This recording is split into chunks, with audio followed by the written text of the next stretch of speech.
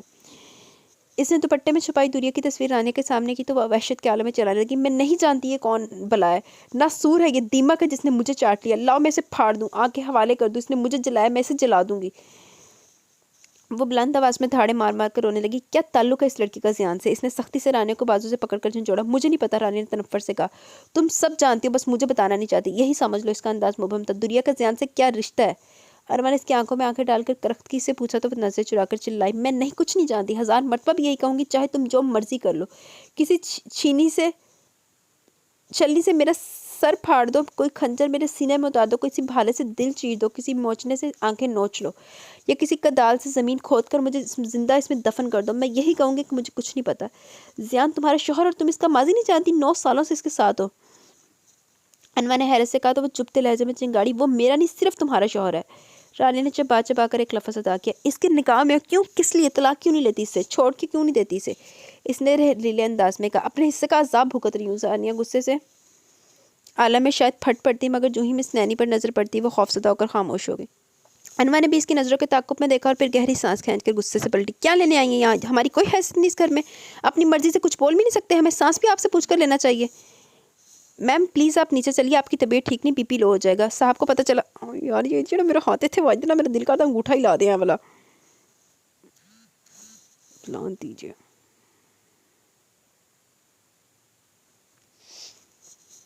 صاحب کو پتہ چلا تو طوفان کھڑا کر دیں گے۔ مس نینی پر اس کے چیخنے چلانے کا کوئی اثر نہیں ہوا۔ آپ جا سکتی ہیں، اس نے ہاتھ اٹھا کر کہا۔ میم غصہ مت کریں، رانیہ بیوی آپ کو کچھ نہیں بتا سکتی، آپ نے جو پوچھنا صاحب سے پوچھیے، ہم میں سے کوئی بھی زبان کھولنے کی جرات نہیں کر سکتا، نہ رانیہ بیوی نہ میں۔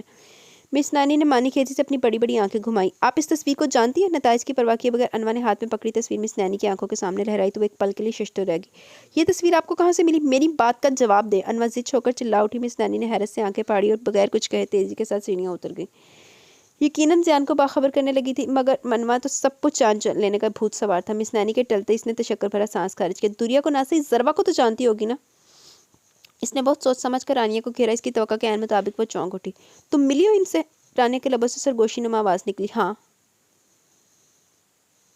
کب، کس جگہ، کیسے جانتی تم انہیں؟ اس نے بے قراری سے کہا، جیسے تم دُریا کو جانتی اور مجھے بتانا چاہتی، بالکل اسی طرح میں ضربہ کو جانتی اور تمہیں کچھ نہیں بتاؤں گی۔ انوا جان بوجھ کر مبہم سا مسکرائی اور رانیہ بے چین ہوگی، اس کی بے چینی آنکھوں سے ہویدا تھی، کچھ ماضی کے پردوں پر لہراتی یادیں اس کی نگاہوں میں گرچہ چبھ ہونے لگی۔ مبین، اس کے لبوں سے ایک نوحہ نما آہ برآمد ہوئی اور دوسرے پل وہ دوڑتے ہوئے دروازہ لاک کر کے پھوٹ پھوٹ کر رو دی، نہ جانے کون کون سے زخموں سے ٹانکے ادھر گئے تھے۔ مبین؟ انوا زیر لب بڑبڑائی، یہ مبین کون ہے؟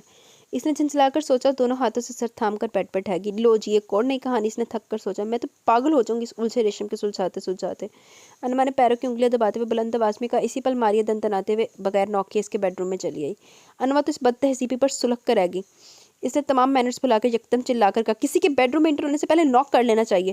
اس وقت تو زیان آفس میں ہوتا ہے، اسی لیے ماریہ نے مانی کھیتی سے اونچا سا کہکا لگایا تو اس نے تیکھے انداز میں طنزیہ کہا، اس لیے آپ منہ اٹھا کر بغیر نوک کے اندر گھس آئی ہیں۔